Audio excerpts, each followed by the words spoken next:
Welcome to AKS channel. మనం ఇప్పుడు Goa class పెట్టుకున్నాము. గోవా క్లాస్ గురించి కూడా ఇది మనం కట్ ఆఫ్ డేట్ ఒకటి పెట్టుకున్నాం. మనం 20వ తారీఖు 20 మే 2024 మన కట్ ఆఫ్ డేట్. అంతలోపు ఎవరైతే రావాలనుకున్నారో తొందరగా బుక్ చేసుకుంటే ఎన్రోల్ చేసుకుంటే వాళ్ళు మాత్రం రాగలుగుతారు. ఆ తర్వాత మీరు ఎంత రిక్వెస్ట్ చేసినా ఏముండదు, ఎందుకంటే ఆల్రెడీ ఫుల్ రష్గా ఉంది. అవన్నీ ఏర్పాట్లు ఎంతవరకు చేయాలో అంతవరకు మేము చేసి వచ్చాము. అందుకంటే మనం కూడా ఇబ్బంది ఏం పెట్టలేము ఎవరిని కూడా. కాబట్టి 20వ తారీఖు లోపు మీరు వీలైనంతగా ఎన్రోల్ చేసుకోండి. ఆ మాట మనం ఇంతకు చెప్పాను.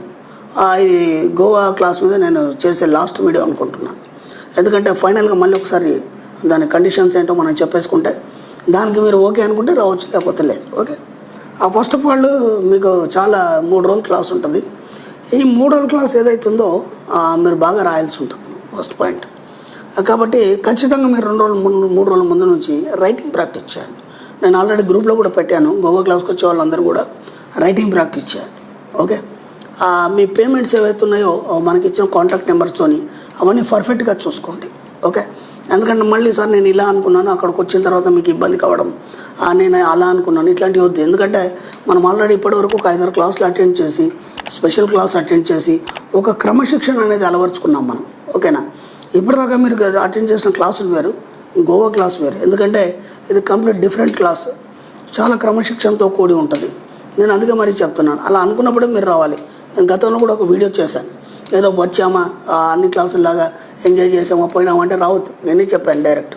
అలా అనుకుంటే రావద్దండి క్లాస్కి. ఏదో సాధిద్దాం, నేను ఖచ్చితంగా నేను కోట్ల రూపాయలు సంపాదిస్తాను అనే ఆలోచన ఉంటేనే ఈ క్లాస్కి రమ్మని చెప్పాను. అనవసరంగా వచ్చి మీ డబ్బుల సమయం వృధా చేసుకోకండి. ఆ మాట కూడా చెప్పాను. అవే డబ్బులతో ఇంకేదైనా టూర్ వెళ్ళండి, ఎట్లా సమ్మర్ కాబట్టి కనీసం పిల్లలు ఎంజాయ్ చేస్తారు. చాలా స్ట్రిక్ట్గా ఉంటుంది క్లాస్. నేను మరీ చెప్తున్నాను. ఓకేనా. అక్కడికి వచ్చి మీరు ఎవరిని ఇబ్బంది పెట్టద్దు, మీరు ఎవరికి ఇబ్బంది కావద్దు. ఇవి చిన్న విషయాలే కానీ చాలా ఇబ్బందికరంగా ఉంటాయి. ఓకేనా. ఎందుకంటే మీ కోలీగ్స్ ఉంటారు, మీతో నచ్చిన వాళ్ళు ఉంటారు. వాళ్ళ ముందు మీకు ఇబ్బంది కావద్దు, మాకు ఇబ్బంది కావద్దు. ఎందుకంటే చాలా హెవీ రష్గా ఉంది కాబట్టి మేము ఆ ఏర్పాట్లలో ఉంటాము. నేనైతే కలవను మీకు క్లాస్లో తప్ప నేను మళ్ళీ కలవను. కాబట్టి ఎక్కడ కూడా మీరు ఎవరిని కూడా మా యొక్క ఎంప్లాయీస్ని కానీ వాళ్ళని కూడా ఎవరిని కూడా ఇబ్బంది పెట్టద్దు. ఏమున్నాయో అవన్నీ పర్ఫెక్ట్ చూసుకోండి. ఐడి కార్డ్స్, ఆధార్ కార్డులు ఏమేమి వచ్చినాయో, ఫ్లైట్లో వచ్చేవాళ్ళు వాళ్ళకి ఏమేమి ఉన్నాయో, లేదంటే కార్లో వచ్చేవాళ్ళు లైసెన్స్లు, ఇవన్నీ చిన్నవి కానీ మనకి చికాకు పరచొద్దు. ఎందుకంటే మేము వచ్చాము సార్, కాకపోతే మాకు అక్కడ ఏదో అయింది, లేకపోతే ఇది లేదు కాబట్టి మేము అక్కడ ఇరుక్కుపోయాము, లేట్ అయిపోయింది, ఏమీ చెప్పొద్దు. ఖచ్చితంగా 27వ తారీఖు నాడు అందరూ రావాలి అక్కడికి. మధ్యాహ్నం వరకు అంటే మ్యాక్సిమం రావాలి. ఎందుకంటే మనకు మధ్యాహ్నం తర్వాత కొన్ని రెస్ట్రిక్షన్స్, ఎటు వెళ్ళాలి, ఏం చేయాలి, అవన్నీ మళ్ళీ మీ యొక్క ఐడి అవన్నీ కూడా మేము వెరిఫై చేయడం, ఇవన్నీ జరుగుతుంటాయి. ఓకేనా. వీటన్నిటికి సంబంధించి మనకు కనీసం అంతమంది కంటే ఒక 2-3 గంటలు మనకు టైం తీసుకుంటుంది. మీరు అందరూ కోఆపరేట్ చేయాలి. ఇప్పుడు ఇంతకుముందు వేరు, మీరు బయట వాళ్ళంటే మాట వేరు. ఇప్పుడు మనం అందరం మణిమంత్ర కుటుంబ సభ్యులు అన్నప్పుడు మనం అందరం బ్రదర్ సిస్టర్స్ లాగా అందరం ఒక్కొక్కరు మనం కోఆపరేట్ చేసుకొని, ఓకేనా, ఒక ఫ్యామిలీ, అందరం ఒక ఫ్యామిలీ సరదాగా ఉంటాం కాబట్టి అందరం మంచి కోఆపరేట్ చేసుకొని ఎవరికైనా చదువు రాని వాళ్ళకి మీరు కూడా హెల్ప్ చేయాలి, లేదంటే వాళ్ళకి తెలియకపోతే మీరు కూడా హెల్ప్ చేయాలి.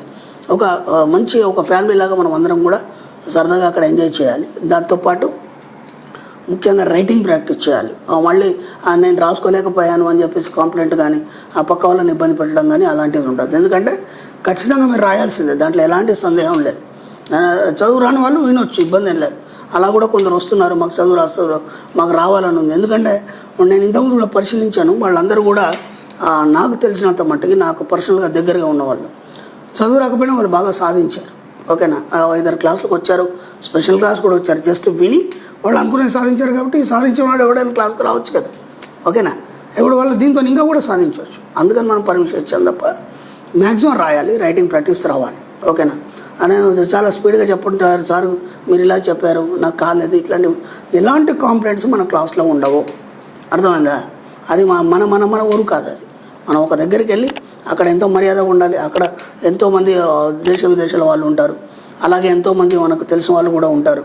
అక్కడ మనం మన ట్రూప్ని చూసి వాళ్ళందరూ ముచ్చటేసినట్టుగా ఉండాలి తప్ప మనం అక్కడ వాళ్ళకు కూడా ఎవరు కూడా ఇబ్బంది పెట్టద్దు. చాలా డిసిప్లిన్గా, చాలా నీట్గా, ఒక యూనిఫామ్గా నేను అన్ని ఇన్స్ట్రక్షన్స్ ఇస్తాను. మళ్ళీ అక్కడికి వచ్చిన తర్వాత అన్ని ముందు మీరు బయలుదేరే ముందు జాగ్రత్తలు చూసుకోండి. పెద్దవాళ్ళు అయితే ట్యాబ్లెట్స్ కానీ, పిల్లవాళ్ళ అవసరాలు కానీ, ఎందుకంటే పిల్లలు తీసుకొని కూడా చాలామంది వస్తున్నారు. మీరు కూడా మీ పిల్లలు తీసుకొని రండి. కాకపోతే ఒక గార్డియన్ పెట్టండి వాళ్ళకి. పిల్లల క్లాస్లో అనుమతి లేదు సార్, మీరు తెమ్మన్నారు కదా చేర్చడం, మళ్ళీ అక్కడ ఇబ్బంది పెట్టద్దు. వాళ్ళకి రూమ్లో ఉంచడానికి ఒక గార్డియన్ పెట్టండి, వాళ్ళు చూసుకుంటారు పిల్లల్ని. ఇక మాకు అవన్నీ మాకు సంబంధం లేదు, అది మీరే చూసుకోవాలి. ఇలా చిన్న చాలా ఇన్స్ట్రక్షన్స్ ఉన్నాయి, మళ్ళీ అక్కడికి వచ్చినాక నేను ఇస్తాను. ఖచ్చితంగా 20 తారీఖు లోపు మీరు ఎన్రోల్ చేసేసుకోవాలి. ఆ అమౌంట్ ఏది ఉందో అవన్నీ కూడా మీరు చూసేసుకోవాలి. ఇక మళ్ళీ వస్తాను సార్, అక్కడ వస్తాను సార్, అక్కడ కలుద్దాం సార్, ఇట్లాంటివి ఏమొద్దు. ఓకే, టైం ఉండదు. ముఖ్యంగా ఏంటంటే టైం ఉండదు. జాగ్రత్తగా గోవా క్లాస్ని ఎలా అంటే అది మీకు ఒక అద్భుతమైన శాస్త్రం. ఎప్పటిదాకా ఎవరు చెప్పలేదు. అన్ని సీక్రెట్స్ నేను చెప్పదలుచుకున్నాను. అసలు మీరు ఆ క్లాస్ అంతా విన్న తర్వాత మెల్ట్ అయిపోతారు. అంటే అసలు మేము ఎక్కడికి వచ్చాంరా అనే ఒక ఫీలింగ్ వస్తుంది. నేను నిజంగా చెప్తున్నాను. నేను కూడా చాలా మనసు పెట్టి దాదాపు ఒక 3-4 మంత్స్ నుంచి దీని మీద బాగా వర్కౌట్ చేస్తూ ఎక్సర్సైజ్ చేస్తూ ఎంతవరకు, ఎందుకంటే మామూలు కామన్ పీపుల్ కాకుండా గొప్ప గొప్ప మేధావులు కూడా వస్తున్నారు మన క్లాస్కి. అర్థమైందా? ఇప్పుడు ఆ మేధావర్గాన్ని దృష్టిలో పెట్టుకొని, కామన్ మ్యాన్ని దృష్టిలో పెట్టుకొని ఏం చెప్తే బాగుంటుంది, ఎంతవరకు మీరు రీచ్ కాగలుగుతారు అనే దాని మీద చాలా ఎక్సర్సైజ్ చేస్తూ తర్జన భర్జన చేస్తూ సబ్జెక్ట్ని చాలా లోతుగా తీసుకురావడం జరిగింది. ఇది దాదాపు మీరు ఎన్ని కోట్లు పెట్టినా అది తక్కువనే అనవచ్చు. నేను ఇప్పటివరకు ఇట్లాంటి మాటలు చెప్పలేదు, కానీ ఇప్పుడు ఓపెన్గా చెప్తున్నాను. అంత గొప్ప సబ్జెక్ట్ కాబట్టి సబ్జెక్ట్ కోసం అయితేనే క్లాస్కి రండి. మీరు ఎంజాయ్ కోసం అయితే మాత్రం రావద్దు. నేను ఓపెన్గా చెప్తున్నాను. ఓకే ఫ్రెండ్స్, రావద్దు. మీరు ఇబ్బంది పడద్దు, ఎవరిని ఇబ్బంది పెట్టద్దు.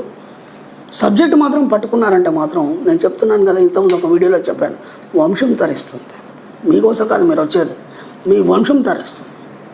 ఒక మనకి అచీవ్మెంట్ వీడియోలో ఇన్స్టాగ్రామ్లో ఒక అతను చెప్పాడు, నేను సబ్జెక్ట్ నా కోసం అనుకున్నానండి స్టార్టింగ్లో, కానీ ఇప్పుడు ఆ సబ్జెక్ట్ పిల్లలకి ఇవ్వడం ద్వారా వాళ్ళు ప్రాక్టీస్ చేస్తున్నారు. బ్రహ్మాండమైన ప్రాక్టీస్ ద్వారా పిల్లలు మొత్తం పురిగిపుచ్చుకున్నారు సబ్జెక్ట్ని. వాళ్ళే నాకు చెప్పే స్థాయికి వచ్చారు. ఎందుకంటే మనము క్లాస్కి వచ్చాము, సంపాదించాము, మన కార్యక్రమాలు జరుగుతాయి. అరే పిల్లలకు నువ్వేమి ఇవ్వగలుగుతావు? నీ ఆస్తితో పడలేదు పిల్లవాడికి. అర్థమైందా? నువ్వేదో చదివించావు, దాంతో పడలేదు. ఎందుకంటే ఏ చదివించినా వాడు శాలరీ చేయాలి, జీతం చేయాలి తప్ప, ఒక బానిస తప్ప వాడు స్వతంత్రంగా నిల్చునే సబ్జెక్ట్ ఇక్కడ ప్రపంచంలో ఎక్కడలేదు. ఒక మణిమంత్ర సబ్జెక్టు మాత్రమే మీ పిల్లల్ని తనకాల మీద స్వతంత్రంగా నిల్చుండబెట్టేటువంటి సబ్జెక్ట్. ఈ డబ్బుకు సంబంధించిన జ్ఞానాన్ని ప్రపంచంలో తెలుగులో మనం మాత్రం ఇవ్వగలుగుతున్నాం. అంత గొప్ప సబ్జెక్టు మీ పిల్లలకి ఇవ్వడం వల్ల వాళ్ళు ధన్యమవుతారు, మీ యొక్క జీవితం కూడా ధన్యమైపోతుంది. ఓకే ఫ్రెండ్స్, మరీ చెప్తున్నాను, ఇది లాస్ట్ వీడియో గోవాకు సంబంధించి. నేను ఎంత ఫీల్ అవుతూ చెప్తున్నాను, నేను ఎంత దాని మీద ఎక్సర్సైజ్ చేసిన అనేది మీకు అర్థమైంది. కాబట్టి చక్కగా సబ్జెక్ట్ని అర్థం చేసుకోండి, శుభ్రంగా ప్రతి పాయింట్ టు పాయింట్ అర్థం చేసుకోండి. బ్రహ్మాండంగా 3 రోజులు మనం క్లాస్ చేసుకుందాం, బాగా ఎంజాయ్ చేద్దాం. ఓకే, హాయిగా హ్యాపీగా డబ్బు సంపద ఐశ్వర్యం అనే ఆలోచనతో ఇంటికి తిరిగి వద్దాం. వచ్చిన తర్వాత దాని మీదే పడదాం. 5-6 నెలల్లో కోటీశ్వరులం అయిపోతాం. Thank you universe, thank you.